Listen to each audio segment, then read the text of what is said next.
কেউ যদি প্রত্যেক ফরজ নামাজের পরে একবার করে আয়াতুল কুরসি পড়ে, সে জান্নাতে ঢোকার ক্ষেত্রে কোনো বাধা নাই, একটাই বাধা, তার মরণ। লোকটা মরে না, তাই জান্নাতে যায় না, মরলেই জান্নাতি। আল্লাহু আকবার।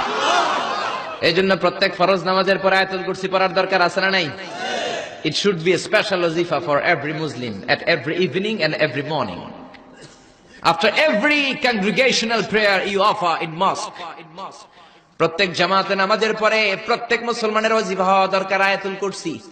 ইমাম সাহেব সালাম ফিরাবে, সালাম ফেরানোর পরে আপনি আয়াতুল কুরসি পড়বেন। কিন্তু ইমাম সাহেবরা তো সময় দেয় না। আমাদের দেশে সালামের পরে হুট করে একটা মুনাজাত আছে না নাই? মুনাজাত দিবেন, সমস্যা নাই, কিন্তু আগে তাসবিহ পড়বেন।